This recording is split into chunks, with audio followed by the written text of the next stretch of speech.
La filosofía como madre de toda emancipación. ¿Por qué es Heidegger el más importante filósofo del siglo XX? ¿Hay nazismo en Ser y Tiempo? Domingo Faustino Sarmiento y el libro más excepcional, Facundo, Civilización y Barbarie, el gran libro sobre América Latina. Y lo que dice Sartre en una de sus más bellas frases, un hombre es lo que hace con lo que hicieron de él. Foucault va a decir, el hombre ha muerto. Si se piensa en filosofía, lo que se piensa es la totalidad.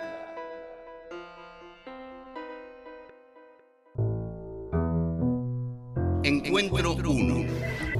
Heidegger, Ser y Tiempo. ¿Por qué es Heidegger el filósofo más importante del siglo XX?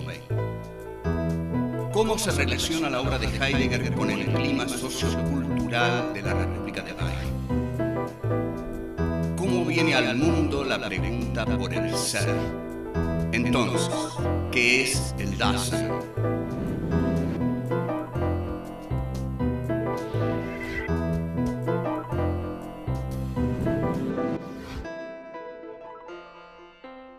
Que Heidegger fue el filósofo más importante del siglo XX es absurdo negarlo, nadie lo va a negar.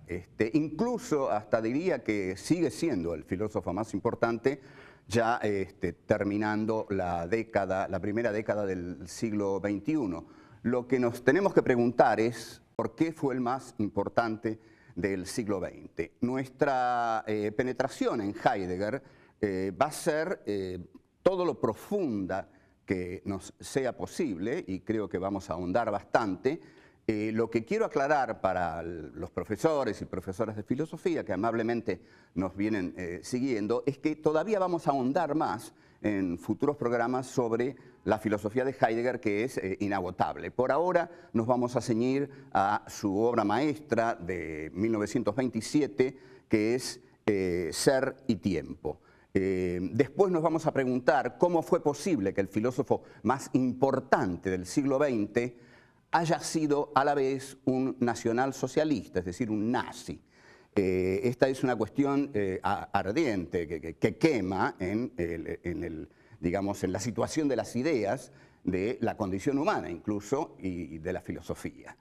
La importancia de Ser y Tiempo, libro que aparece, como dije, en 1927, es que viene a romper con las filosofías basadas en una teoría del conocimiento, noceológicas.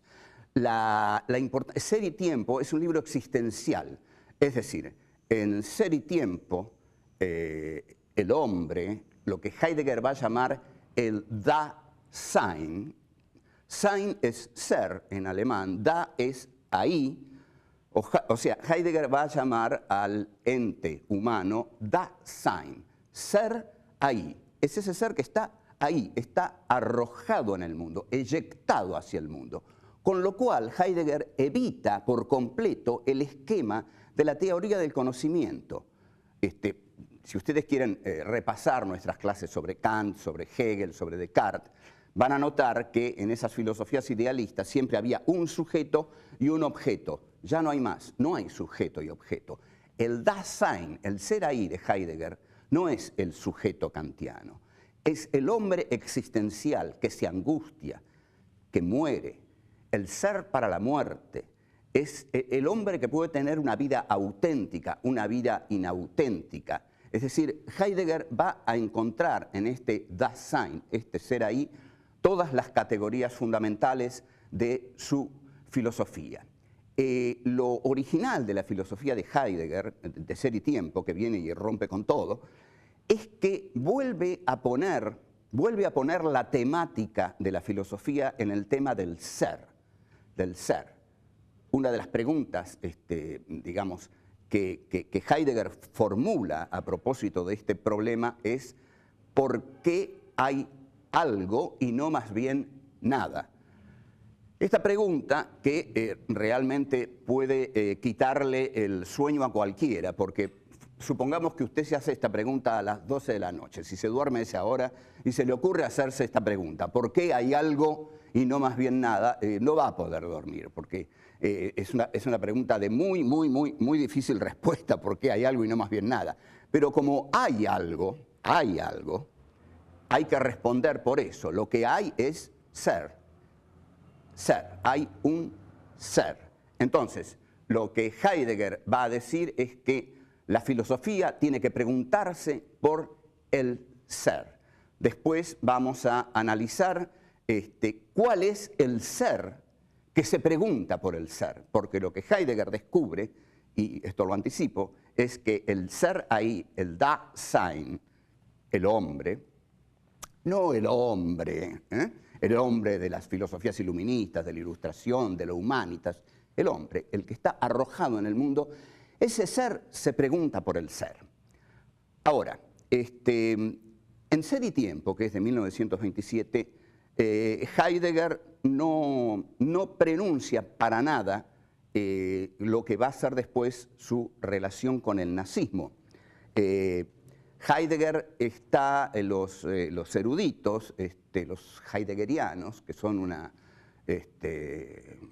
digamos, son una pandilla temible en todo el mundo. Usted no, o si se imagina la cantidad de congresos que se hacen en el mundo sobre Heidegger. Lo que ellos dicen es que el Heidegger de Ser y Tiempo, que se pregunta por el ser, es el primer Heidegger, que luego hay un segundo Heidegger que se pregunta lo siguiente: ¿por qué el ente humano ha olvidado al ser? Este segundo Heidegger, que tiene sus primeras expresiones en qué es metafísica, Kant y el problema de la metafísica, y Introducción a la Metafísica de 1935, ¿por qué el hombre ha olvidado al ser? Va a responder en una primera pregunta que no solo el hombre olvida al ser para consagrarse, atención a esto, el hombre olvida al ser para consagrarse al dominio de los entes, es decir, al dominio de las cosas. Y esto es algo que pasa todos los días, nosotros lo vemos todos los días. Nuestra sociedad de hoy no se pregunta por el ser, nadie se pregunta por el ser. Si usted quiere ponerle otro nombre al ser, también le puede decir Dios, por ejemplo, porque nadie le vio la cara al ser de Heidegger, nadie le vio la cara al ser de Heidegger, como nadie le vio la cara a la divinidad que constituye este mundo, digamos. Entonces, la sociedad de hoy ha olvidado lo trascendente y se concentra en el dominio de lo cósico, ¿no? Vaya al shopping y está lleno de cosas, lleno de entes. Y el hombre se pierde ahí y olvida todo.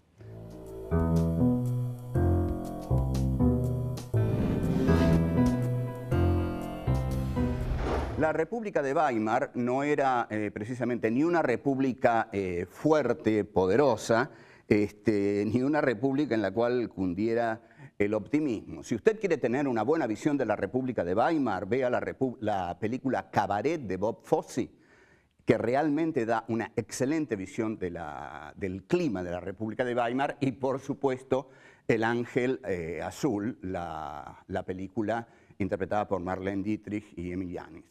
Bien, la República de Weimar estaba conducida por la socialdemocracia, que era una clase muy débil, muy indecisa. El grupo espartaquista de Rosa Luxemburgo había intentado hacer movimientos revolucionarios, la matan a Rosa Luxemburgo, comienza a surgir el nazismo, surge el expresionismo, surgen películas fundamentales como M, el vampiro negro, de Fritz Lang, como Nosferatu de Murnau, que es el primer Drácula que se filma, como El gabinete del doctor Caligari, en la que todos ven una prefiguración de la figura de Hitler, porque hay una especie de ente horroroso que se llama Nicolás y que está manejado por un doctor Caligari más siniestro, y este ente es un asesino. Todo este clima es consecuencia de la humillación de Alemania en el Tratado de Versalles al final de la Primera Guerra Mundial. La Primera Guerra Mundial es digamos, el fin de esa guerra los alemanes guerreros, digamos un Oswald Spengler, y por supuesto la jerarquía del ejército, no entiende por qué la clase política se rindió. No entiende por qué estaban a 50 kilómetros de París, estaban llegando a París, entonces el ejército dice, bueno, ¿cómo nos rendimos? Y bueno, esto fue vivido por ese cabo que era Adolf Hitler, que peleaba en esa guerra, y el Tratado de Versalles, que en un tren le hacen firmar a Alemania, impone condiciones humillantes para Alemania. O sea, esta humillación está en el corazón de la Alemania de la cual va a surgir Hitler. Después, no sé si ustedes recuerdan, cuando Hitler exige la rendición de Francia, lo hace en el mismo tren en el que firmó Alemania la rendición del Tratado de Versalles. El surgimiento de Hitler no es casual, no obedece ni a su talento ni a su oratoria, también obedece a eso. Pero detrás de Hitler había poderosos intereses del capitalismo alemán que necesitaban un líder de derecha para frenar lo que llamaban la ola roja. El terror era la revolución de la Unión Soviética, que la ola roja no tomara a Alemania. Incluso echan a rodar una versión según la cual Francia e Inglaterra negociarían con la Unión Soviética la entrega de Alemania a la Unión Soviética para tener relaciones de paz, lo cual se trata de aterrorizar al ciudadano medio. Hitler sigue teniendo apoyos internacionales de todos lados. Vean Juicio en Nuremberg, donde el abogado de los jueces nacionalsocialistas dice, Hitler no lo inventamos los alemanes, tuvo el apoyo de los industriales norteamericanos, tuvo el apoyo del Vaticano, tuvo el apoyo de la Unión Soviética, tuvo el apoyo de Churchill, que en 1938-37, Winston Churchill dijo, ojalá Inglaterra en algún momento de peligro de su democracia tenga a su frente a un hombre tan valeroso como Adolf Hitler.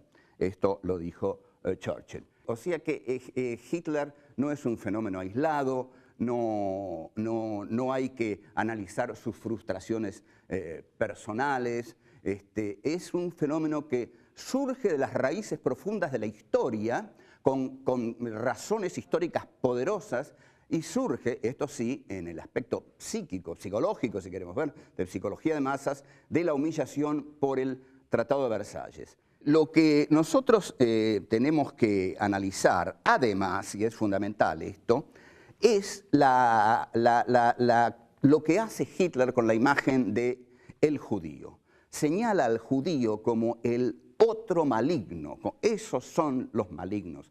Esos se robaron la riqueza de Alemania, porque son muy inteligentes, porque son mercaderes muy inteligentes, son más inteligentes que el simple ciudadano ario. Por eso nos roban el país y por eso los va a matar.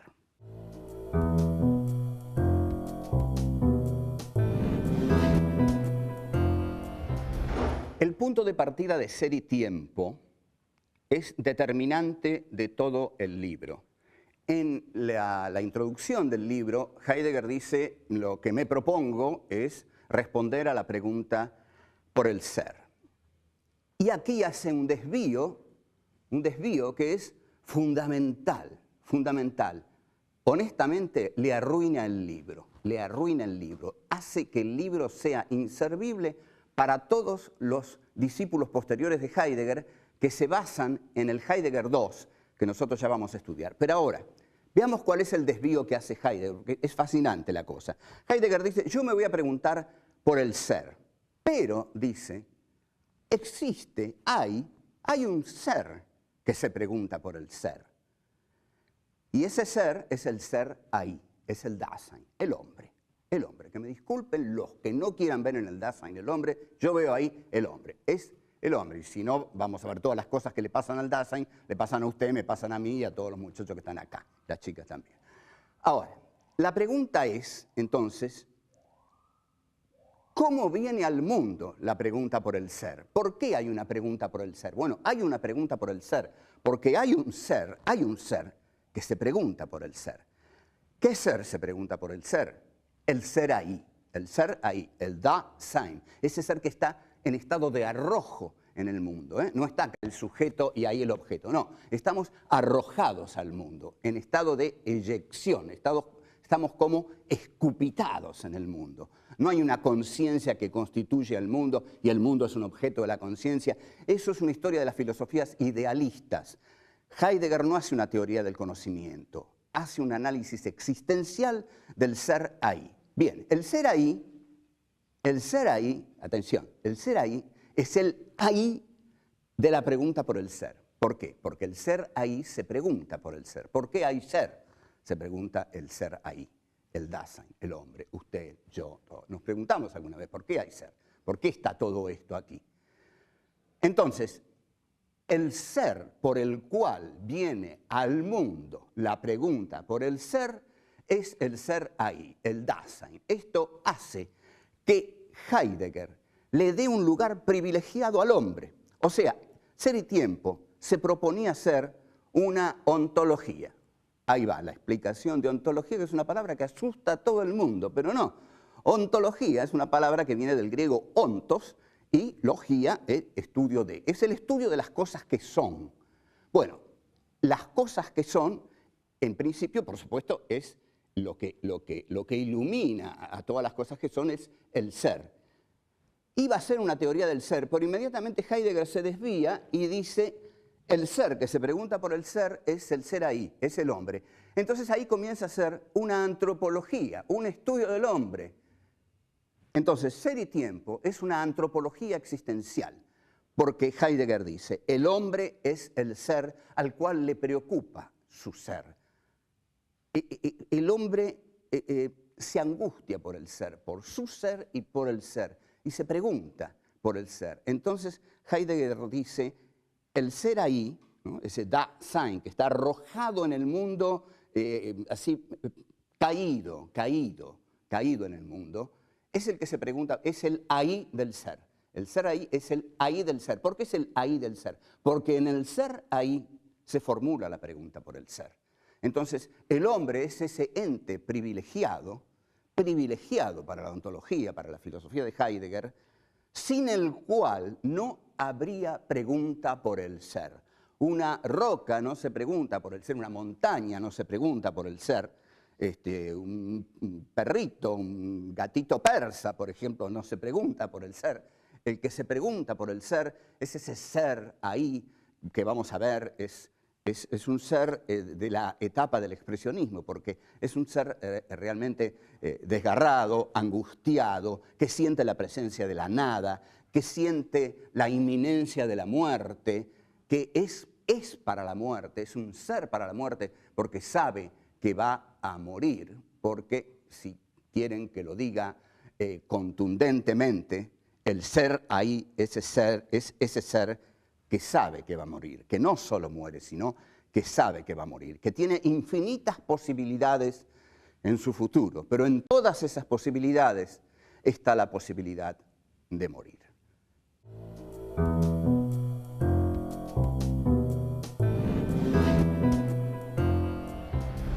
Vimos que el Dasein, y esta es nuestra pregunta por el Dasein, primeramente, ante todo, el Dasein es estar arrojado sobre el mundo. Es decir, el Dasein no tiene una relación cognoscitiva, de conocimiento con el mundo, de sujeto a objeto. El Dasein no es el sujeto, el Dasein es un ente existencial.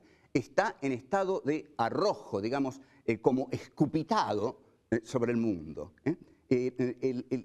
A ver, voy a dar un ejemplo que viene del Ser y la Nada, de Sartre, que es un discípulo de Heidegger. Cuando yo corro un taxi, por ejemplo, en la calle, voy corriendo un taxi, yo no tengo conciencia de decir, no digo nunca, yo estoy corriendo un taxi. No, la cosa es Dasein corriendo taxi.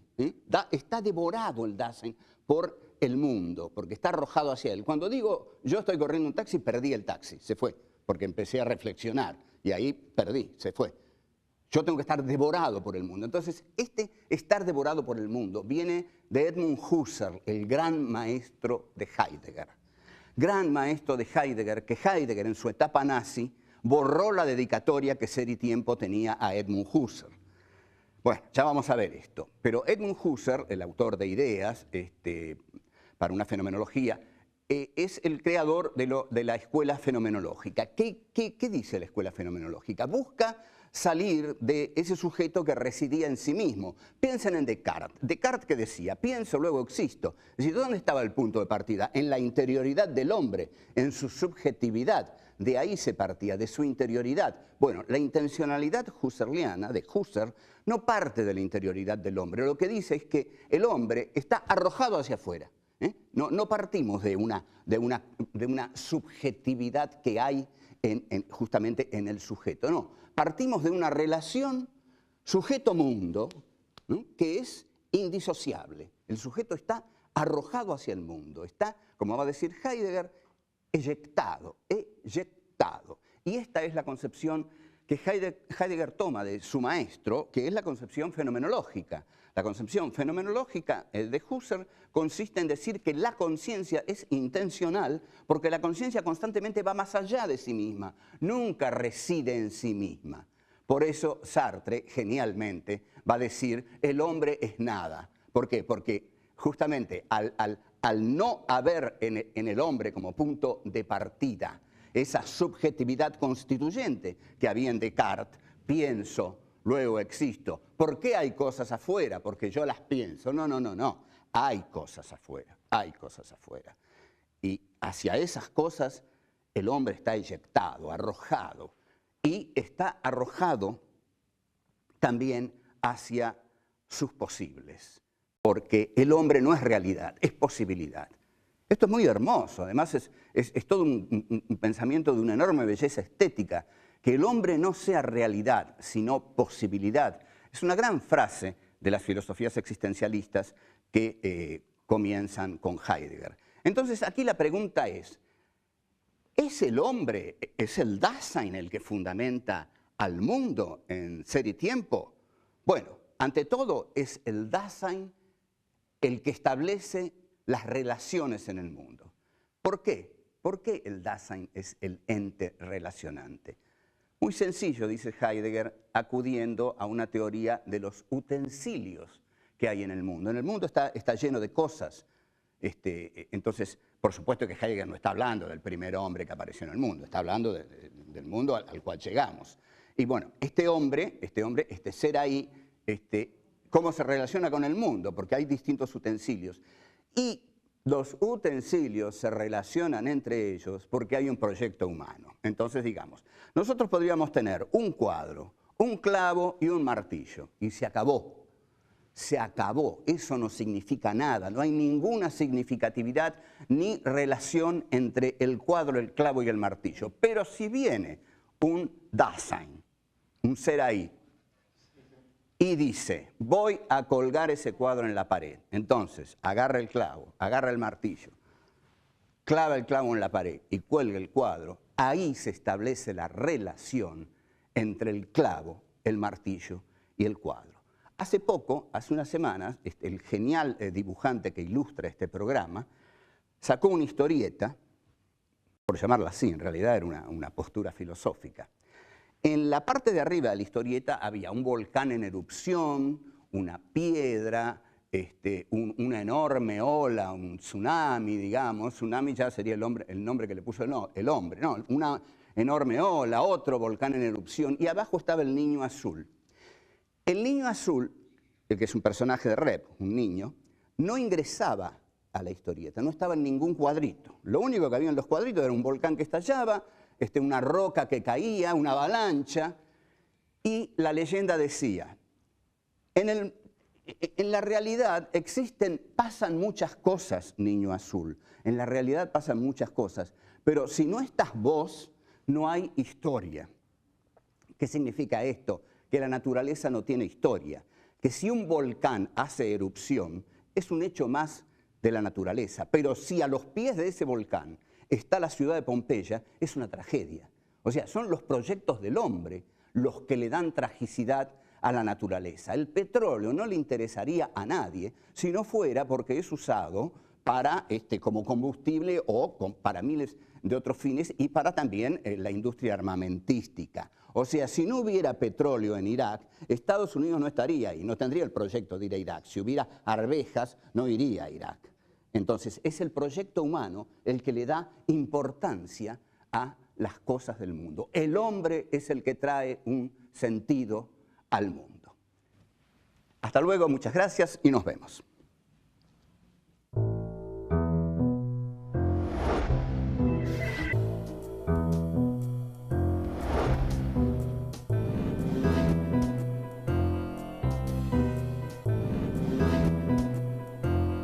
El Dasein es el hombre existencial que se angustia, que muere.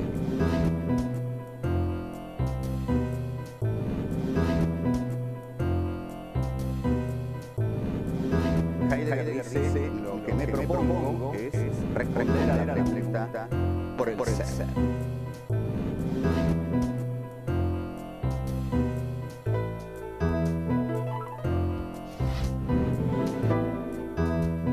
El hombre es el ser al cual le preocupa su ser.